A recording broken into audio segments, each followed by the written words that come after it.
A igreja em pé. Vamos ouvir o nosso irmão evangelista Samuel trazendo-nos a palavra. Glória a Deus. Meus irmãos, paz do Senhor Jesus. Amém. Abra sua Bíblia comigo, por favor. Primeira carta do apóstolo Paulo aos Tessalonicenses, capítulo 4. Primeira aos Tessalonicenses, capítulo 4. Nós vamos ler do versículo 1 ao versículo de número 8.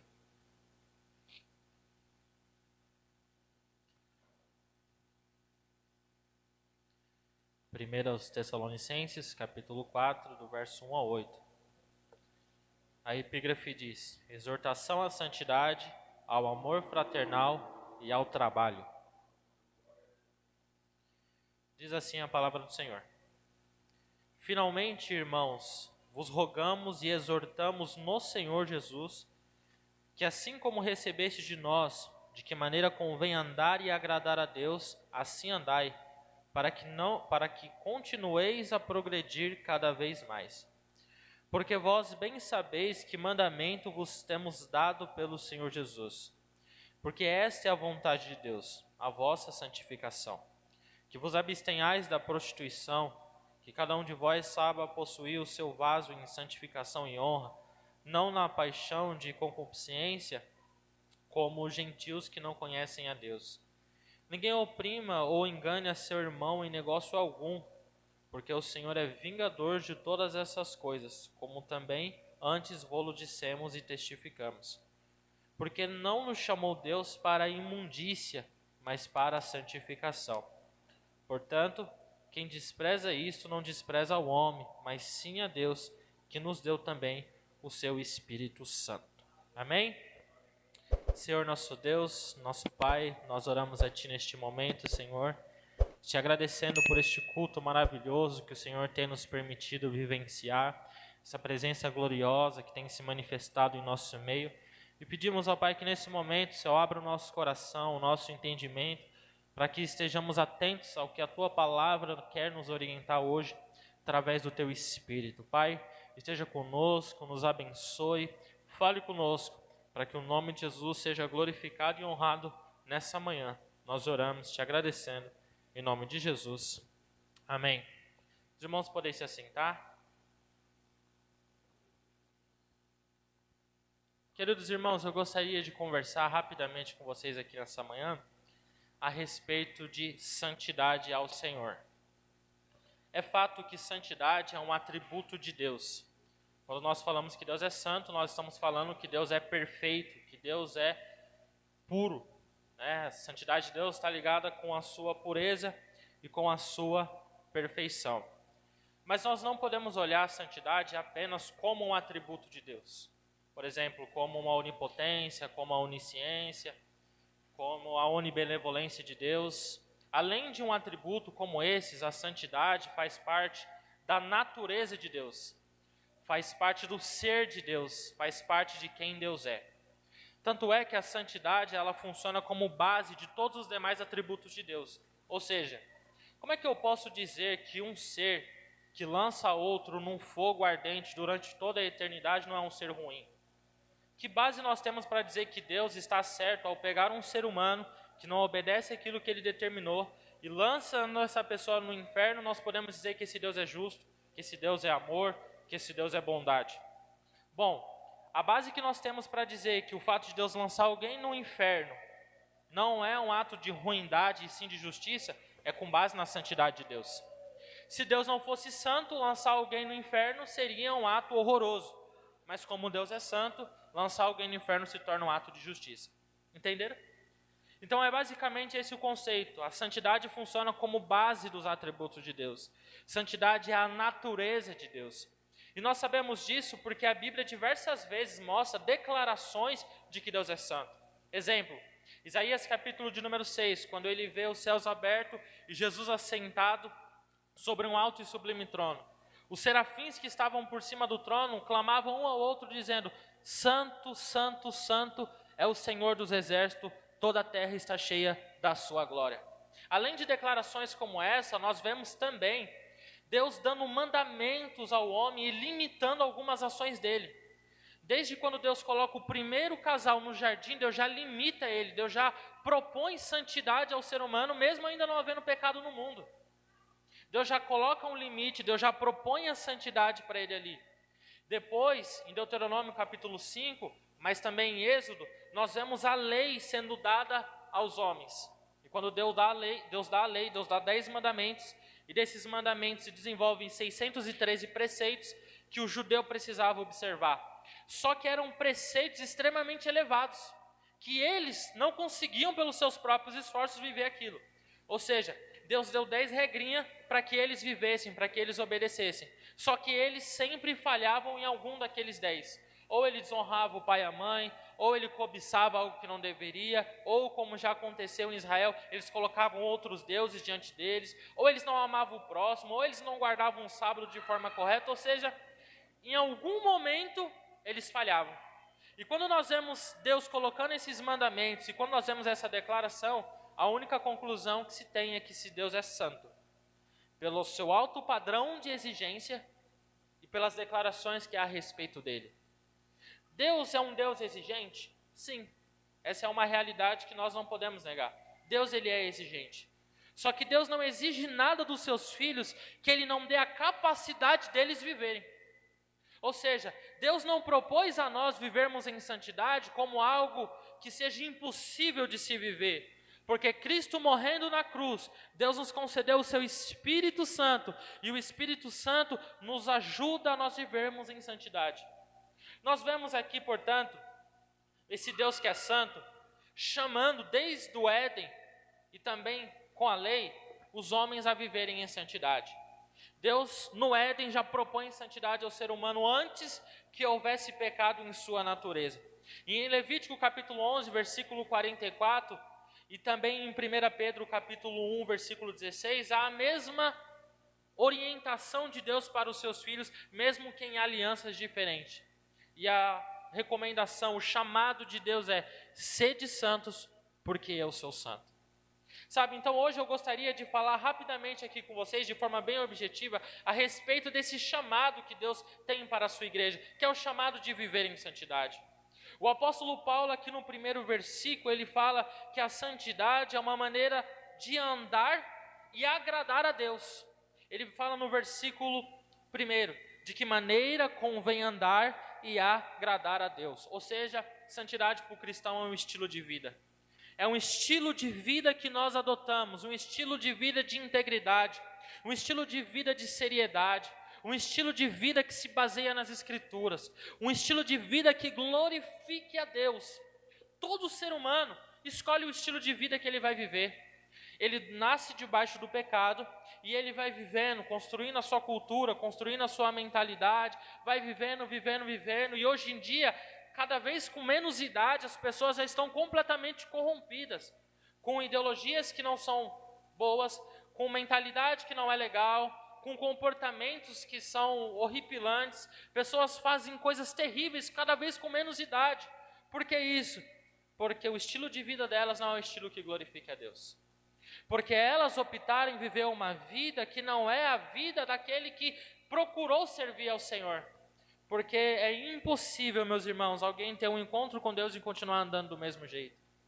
O que diferencia o cristão do não cristão é a santidade. A santidade mostra que essa pessoa agora tem um relacionamento com Deus. A santidade revela que essa pessoa tem comunhão com Deus. Santidade, portanto, é a maneira que nós andamos, a maneira que nós nos comportamos, que glorifica a Deus.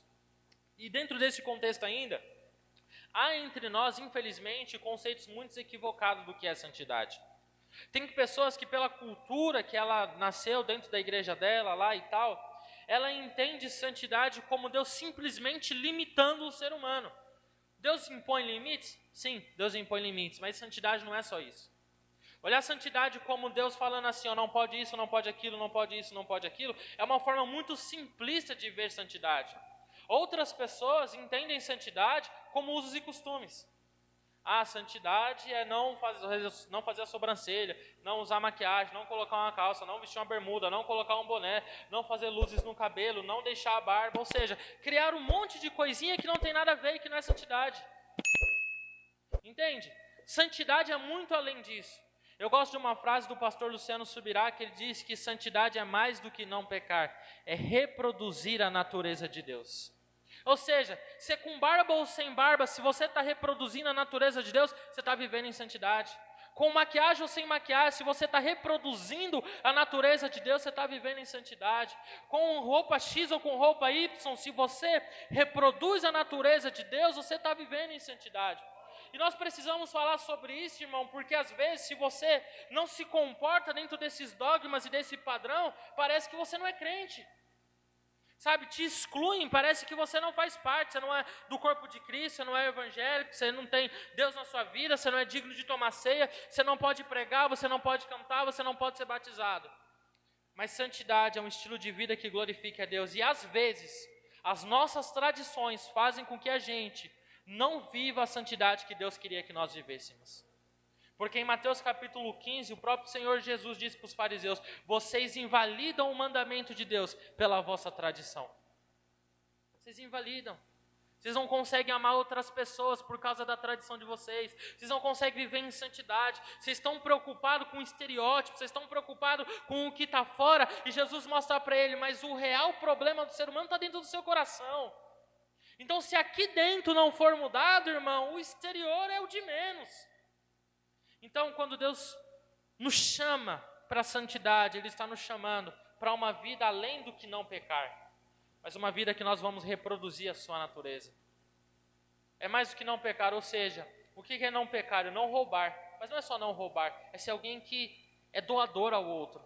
É mais do que não trair a esposa, mas é honrá-la. É mais do que simplesmente não cometer imoralidade sexual, mas entender que aquele momento é um momento também para glorificar a Deus. Ou seja, vai além, vai muito além de nós acharmos que é apenas umas limitações que Deus colocou para nós. Santidade vai muito além disso. Jonathan Edwards, um grande pregador da história da igreja, ele dizia que Deus preza a santidade na criatura. Você viver em santidade é algo que Deus preza.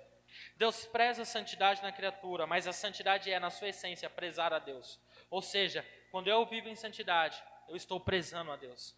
Quando eu vivo em santidade, estou dando razão para Deus. Quando eu vivo em santidade, eu estou reproduzindo a natureza de Deus. Quando eu vivo em santidade, eu estou vivendo uma vida que se parece com a vida do meu Criador. Então, a gente tem que se afastar desse conceito de santidade que nós mesmos criamos, desses conceitos de santidade que a gente criou na nossa cabeça, que os dogmas, que a religião impôs sobre nós, e entendermos que santidade é vivermos um estilo de vida que agrada a Deus. E a gente só vai poder viver esse estilo de vida se nossa vida estiver baseada nas Escrituras. Sabe, como dizia A.W. Tozer, eu nunca vi um cristão útil que não fosse um estudante da Bíblia. Eu nunca vi um cristão ser útil que não lê as Escrituras, que não ama as Escrituras, que não quer se comportar conforme as Escrituras, porque a gente só consegue viver uma real santidade se a nossa vida estiver pautada pelas Escrituras. Portanto, santidade é a maneira que nós andamos, é a maneira que nós vivemos de uma forma que agrade a Deus. Sabe, é muito interessante isso, porque santidade é um estilo de vida que agrada a Deus, é reproduzir a natureza de Deus, é ser íntegro, é ser separado, é ter comunhão com Deus e exalar isso para as pessoas. Tudo isso está dentro daquilo que nós podemos dizer que é santidade. E nós precisamos falar muito mais sobre esse assunto, meus irmãos. Nós precisamos falar muito mais sobre esse assunto porque ele é uma questão prática, mas ela também é uma questão bíblica. E não adianta a gente ter prática de crente sem um entendimento do que aquilo realmente significa. Sem um entendimento que a santidade não são meros esforços que nós fazemos. Santidade é quando Deus coloca a natureza dele em mim, eu exalo essa natureza para outras pessoas. Eu vivo de acordo agora com essa nova natureza. Veja que Deus, ele propõe a santidade a pecadores. E isso é muito interessante. Porque nós temos uma natureza caída, nós temos inclinação digamos que natural para o pecado. Isso é normal, todo ser humano, ele tem inclinações ao pecado. Só que quando nós nos convertemos, Deus nos dá uma nova natureza. As coisas velhas passaram, eis que tudo se fez novo, nós somos nova criatura, e esse processo na Bíblia é chamado de regeneração, é o novo nascimento, é João capítulo 3. E nesse novo nascimento, literalmente, agora você é uma nova pessoa. Tanto é que aqui entra uma questão teológica que eu não quero entrar, que a Bíblia fala que na Nova Jerusalém nós teremos outro nome que só Deus sabe que nome é esse. Então nós somos uma nova pessoa, nós somos uma nova criatura. E como uma nova criatura, são novos comportamentos, é uma nova mentalidade, é uma nova conduta, são novas crenças. E se nós dizemos que somos cristãos, nós precisamos entender que mesmo nós sendo pecadores, Cristo nos concede a sua graça para que a gente consiga viver em santidade. Santidade é mais do que perdão para quem já pecou, irmãos. Porque às vezes a gente olha para a graça de Deus apenas com esse viés. Não, a graça é quando o cara vem lá do lamaçal do pecado e ele chega aqui, levanta a mão, confessa a Jesus, pronto, aí a graça operou, mas a graça não operou somente aí.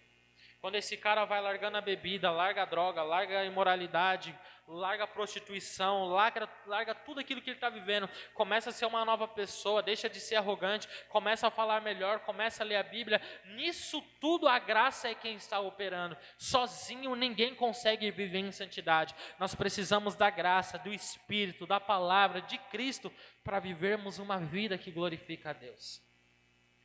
Deus usou a lei com essa didática. Sabe por que Deus deu a lei para os judeus? Deus não deu a lei para que eles não pecassem.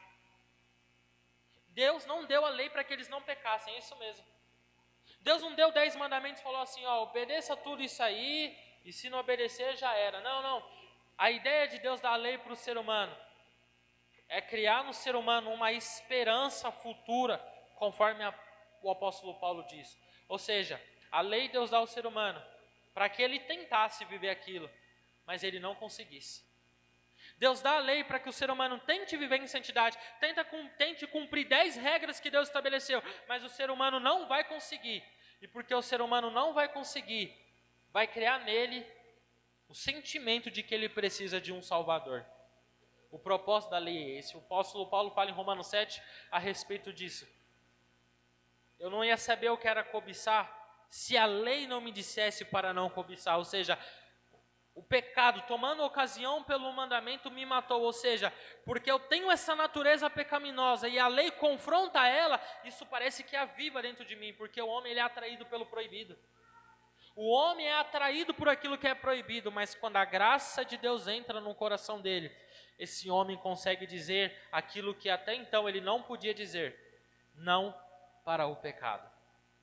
Então Deus dá a lei para que o ser humano entendesse que ele é pecador, para que ele entendesse que sozinho ele não conseguiria viver aquilo que Deus determinou que era para ele viver. Aí vem a graça e mostra que com Jesus a gente consegue ter um estilo de vida que glorifique e agrade ao Senhor.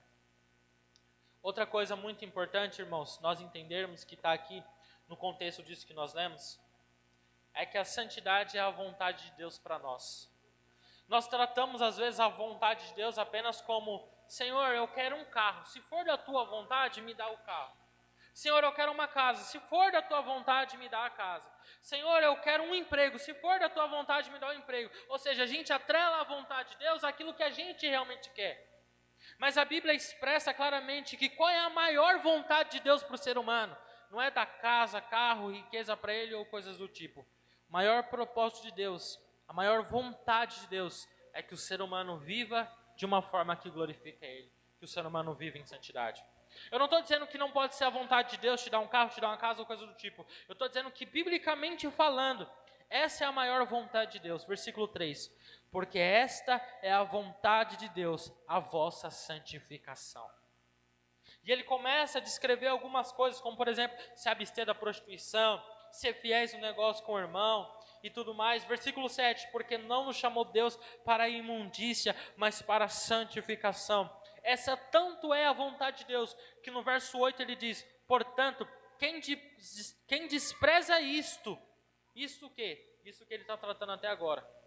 Quem despreza a viver em santidade, quem despreza essa palavra, que devemos viver em santidade, não despreza o homem, mas sim a Deus, que nos deu também o Espírito Santo. Ou seja, esse é um assunto que a igreja tem que se atentar. Esse é um assunto que a igreja tem que mergulhar. Esse é um assunto que a igreja tem que perceber, porque o nível do nosso progresso como igreja vai depender do nosso nível de santificação. O nível do nosso progresso como igreja vai depender do nosso nível de santificação. Não é marketing que vai fazer a igreja crescer, não é métodos humanos que vai fazer a igreja crescer, não é metodologias que nós inventamos que vai fazer a igreja crescer ou coisa do tipo de forma saudável. O que faz uma igreja crescer de forma saudável é o tanto de santidade que tem ali. É os irmãos entenderem isso e viverem de acordo com a palavra de Deus. Porque senão, irmão, não faz sentido a gente ser crente. Senão não faz sentido a gente estar aqui. Senão não faz sentido ter 2 cultos no domingo, um culto de doutrina na quarta e uma oração e trabalhos com jovens, trabalhos com as irmãs, não faz sentido. Se o propósito não for nós nos aperfeiçoarmos pela palavra, não faz sentido nós estarmos aqui. Por isso que a palavra de Deus é clara, dizendo, quem é sujo, que suje-se mais, e quem é limpo, se limpe mais. Ou seja, você está aqui para ser crente, então bora melhorar, bora crescer, bora ser mais santo, porque a gente só vai crescer como igreja se nós vivermos em santidade. Esse é o segredo. Não tem outra metodologia, não tem outro jeito. O progresso da vida espiritual da igreja depende da santificação dessa igreja. Jesus disse em João capítulo 15, versículo 3 a respeito disso. A vara que está dando fruto, que ele faz? Ele limpa para que dê mais fruto. Ele diz aos discípulos, vocês já estão limpos pela palavra que eu vos tenho pregado. Ou seja, vocês estão dando fruto, então se santifica mais para dar mais fruto. Senão vai estagnar. Sabe, eu gosto muito disso, que o Jimmy Swaggart tinha uma vez pregando, ele falava isso com uma veemência muito grande, ele dizia assim, você que é teólogo, você que é pastor, você não precisa de mais um curso, você não precisa de mais um curso de oratório, de teologia, o que você precisa agora é entrar dentro do seu escritório, fechar a porta e clamar para o Espírito Santo te encher até você não aguentar mais. Ou seja, o que você precisa agora é buscar uma vida de santidade, porque eu vou ser sincero com vocês, meus irmãos, eu posso ter feito tantos cursos de teologia que eu quiser.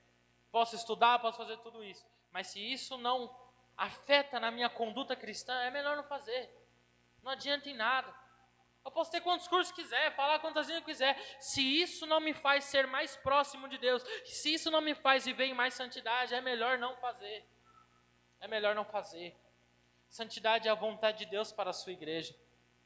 E a gente só vai conseguir viver dessa forma se nós nos atentarmos para essa palavra. É por isso que a Bíblia nos chama para sermos santos em toda a nossa maneira de viver. Por isso que eu falo que não é usos e costumes, mas santidade tem a ver com roupa. Se você levar em consideração que tem a ver com toda a nossa maneira de ver, tem a ver com roupa, tem a ver com fala, tem a ver com o jeito de olhar, tem a ver com o jeito de se comportar. Santidade tem a ver com tudo na nossa vida. Porque santidade, como eu disse, não é a questão da regrinha, pode isso, não pode aquilo. Santidade é um estilo de vida. Um estilo de vida que glorifica a Deus. Sabe, porque às vezes o sistema religioso cria um monte de robozinho. Sabe, parece que foi programado para sair dizendo não e glória a Deus por aí. Mas não foi isso que não é isso que Deus quer de nós, meus irmãos. Deus quer que santidade seja um estilo de vida. Sabe? Isso é tão verdade que você pode reparar, as meninas devem ver isso na escola, o pessoal deve ver no ambiente de trabalho, muito disso. Às vezes você faz uma brincadeira, às vezes você ri de uma coisa, as pessoas olham para você tipo, mas você não é crente? Não acontece isso? Você não é crente? Eu não sei qual visão que você tem de crente, que ensinaram que é ser crente. Mas foi o próprio sistema religioso que inventou isso. Foi o próprio sistema religioso que inventou isso. Foi nós que somos o responsável por essa visão que tem de nós. Por quê? Porque ensinaram que santidade é não usar barba, é não sei o que, essas coisas aí que não tem nada a ver. E santidade é um estilo de vida que glorifica a Deus. Que você ri, que você brinca, que você se diverte, que você vai num parque, que você sai com a sua família, você vai no restaurante, você joga bola, você faz arte marcial e tal, e você exala a Deus aonde você passa. Sabe? Santidade é um estilo de vida que glorifique a Deus. O versículo de número 1 ainda diz assim: finalmente, irmãos, vos rogamos e exortamos no Senhor Jesus. E isso é interessante, porque o que Paulo está falando aqui, e o versículo 2 reafirma essa ideia, é como se ele estivesse dando mandamentos para a igreja. Só que essa frase dele, nós rogamos e exortamos no Senhor Jesus. Ou seja, inventaram um negócio aí que é uma heresia, sabe? Tal coisa não é pecado, mas desobedecer ao pastor é. Tá, mas como assim? Sabe? Você tem que obedecer ao pastor, isso é bíblico, isso é submissão ao pastor, é bíblico, mas é no Senhor. O que Paulo está exortando a igreja é no Senhor, ele não está colocando nada dele, ele não está colocando nada que ele acha, ele não está impondo mais do que aquilo que o Senhor determinou que fosse imposto para a igreja. Pastor e o líder nenhum pode determinar que a igreja vive um estilo de vida que a palavra diz, não diz nada a respeito daquilo. Sabe, nós não temos essa autoridade.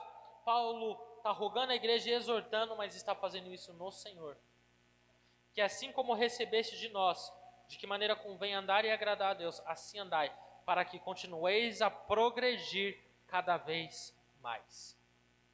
Se você quiser ter progresso na vida espiritual, se você quiser ter progresso na vida ministerial, se você quiser ter progresso no louvor, em qualquer coisa que você vá fazer na sua vida, a santidade é a chave para que a gente continue progredindo cada vez mais. Porque esse processo de santificação que nós vivemos, ele é contínuo, sabe? Nunca vai existir esse dia que você vai falar, hoje é o dia em que eu estou completamente santo.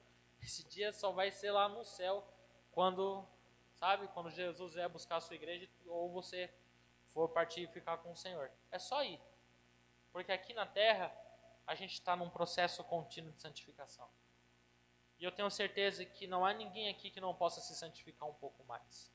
Que possa orar um pouco mais, que possa jejuar um pouco mais. Porque vamos ser sinceros, os fariseus hipócritas lá do Novo Testamento, às vezes faziam mais coisas que nós fazemos, e Deus não estava se agradando deles. Por conta do sentimento, da motivação que fazia com que eles fizessem aquilo. Mas se nós estamos com a motivação certa, e baseados na palavra, nós podemos fazer um pouco mais para o nosso progresso na vida espiritual. Se você quiser conhecer mais a Deus, vive em santidade. Se você quer que o seu ministério dê um up, vive em santidade. Sabe, não é mais um curso, não estou dizendo que curso seja errado, porque eu já fiz curso teológico, mas assim, o que vai fazer com que o seu ministério, que com a sua vida espiritual e a sua família e os seus negócios venham progredir, é a vida de santidade que faz com que Deus se agrade de você. Esse é o segredo para uma igreja que cresce, para uma igreja que progride, vida em santidade. É muito triste você ir, às vezes, ministrar em lugar ou visitar igrejas. Vê que a minha Bíblia está novinha, né? Ou visitar igrejas e tudo mais. E você vê que aquela igreja ali está afadada a um fracasso. E não é porque não há pessoas talentosas, não é porque não há, pessoas boas ali ou coisa do tipo, é porque não há uma igreja preocupada com vivência em santidade. Eu estou falando com santidade, não estou falando com aquilo que a gente impôs por um sistema religioso. Estou falando aquilo que a palavra de Deus diz.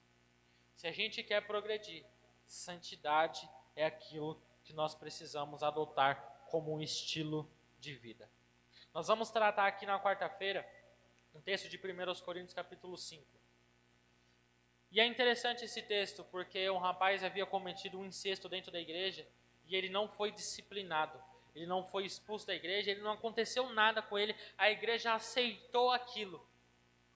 E Paulo confronta eles dizendo, vocês não sabem que um pouco de fermento leveda toda a massa? Ou seja, vocês não entendem que esse cara vivendo essa vida aí no meio de vocês vai fazer com que toda a igreja adoeça e toda a igreja se enfraqueça? Ou seja, porque uma pessoa não estava vivendo em santidade naquela igreja, a igreja estava fadada a viver uma vida que não glorificava a Deus. Ia enfraquecer, ia minguar, não ia progredir. Por quê? Porque era uma igreja que não estava com compromisso em viver em santidade. Era uma igreja que tinha fã-clube. Eu sou de Paulo, eu sou de Apolo, eu sou de Cefo. era uma igreja que tinha pessoas invejosas, era uma igreja que não discernia o corpo de Cristo, era uma igreja que não tinha nenhuma organização nos dons espirituais, era uma igreja que não estava preocupada com uma vida em santidade.